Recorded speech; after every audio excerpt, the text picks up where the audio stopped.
we should really get down to the heart of it. So imagine this scenario.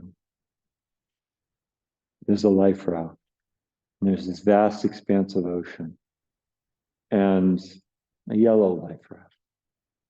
And it's just you or I, just one person on this raft. And there's a recording device, and you can, but there's just one problem.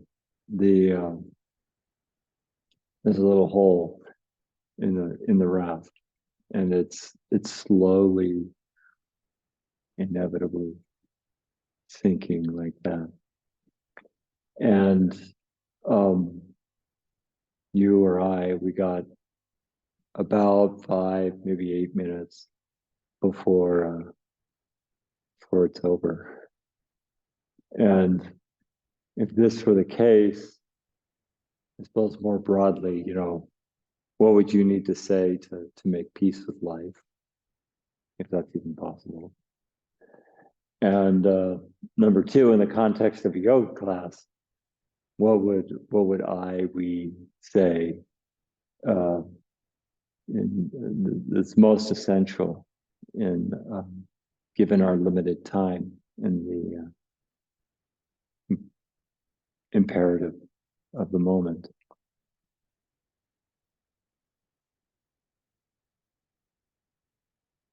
It might sound like yoga in no way is what we think about it. Our preconceptions about the nature of life, the nature of this particular self, what the definition of it could mean, etc. In many ways, yoga is a stripping away of all those things. Finite identification, preconception, sense of self-importance, all of it evaporates. And then what's left? Well, it's, by definition, impossible for the finite mind to really pin it down. It's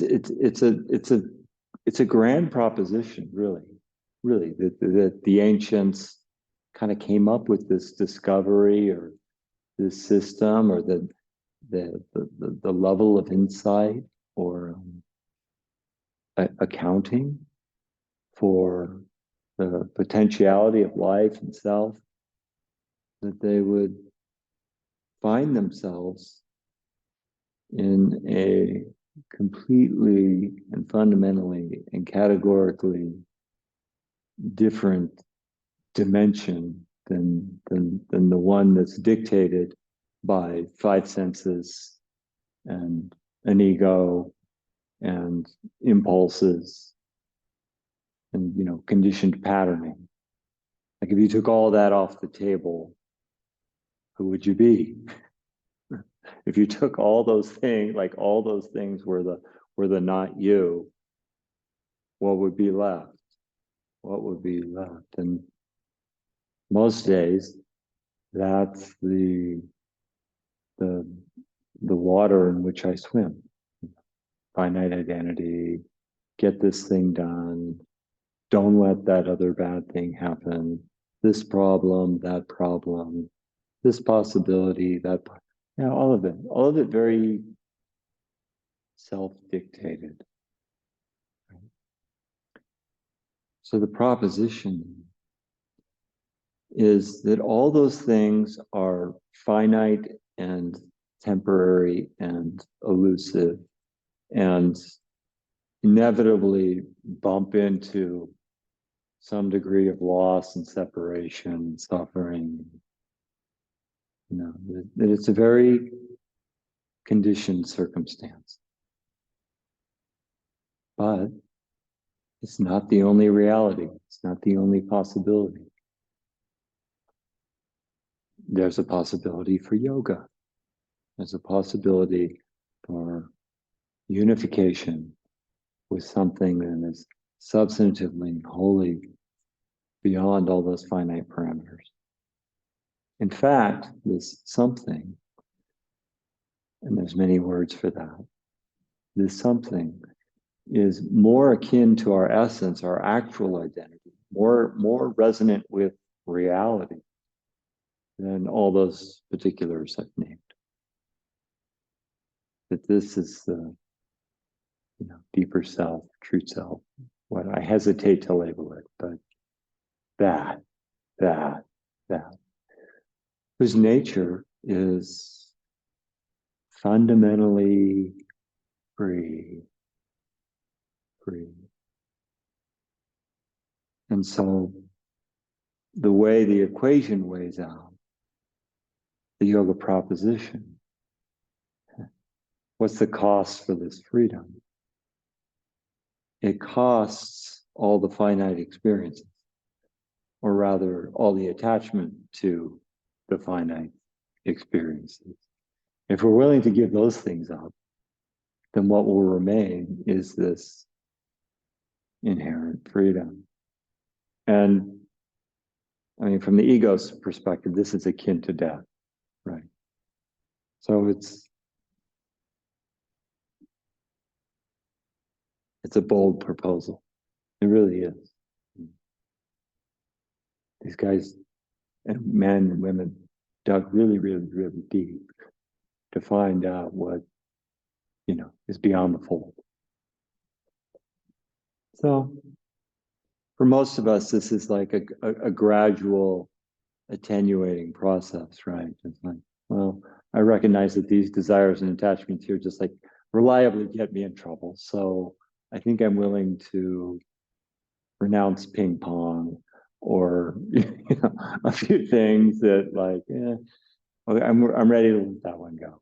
It actually winds up costing me more freedom than I'm willing to live with, right? So, yoga is also a process, and I've been lifting up, and I think my boat has taken on a lot of water at this point, and I have only but a few sentences left. But I've been lifting up this kind of grand goal piece of yoga, essentially. It probably doesn't get as much press as we could give it. I mean, not the press can encapsulate it in any way, or may or may not make it more accessible. We'll see. But I don't know. Somewhere in the event horizon of our mind, there's this possibility for freedom. Might be a useful idea. I've lost a few friends recently, a couple of them, to despair, by their own hand. And maybe, I don't know if this would have made the difference for them, but it does for me. There's some greater possibility here. And I empathize and understand that the navigating of the life circumstance is a life's work. It's tricky circumstances we're born into in a world constituted by polarity, gain, loss, up, down, elation, depression. This thing, it's how do you navigate these waters? And this is the work of yoga in many ways. So yoga is both a supreme destination as well as a process of incremental realization. And the tenacity and the fiery determination, as well as the swinging away to live into a more complete version of self, right? It's more generous and loving and present and whole. Yeah. There's real value, there's a real utility to that, both in terms of uncoupling from our own suffering and self-made miseries, as well as living in resonant accord with others and with life and in a meaningful way. Okay. So, and along the way, they came up with a few tricks of arranging the body just so to bring forth your happiness and potential. Glub, glub, glub, glub, glub, glub, glub, glub, glub, glub, into the afterworld. Signing off. That's all for now, folks. And the cassette has this magic black box bubble that somehow escapes the sinking of the raft and drifts off into the nearby island of Hawaii, where it's posted on YouTube for you all to savor and enjoy in memorial. That's it. Peace out, friends.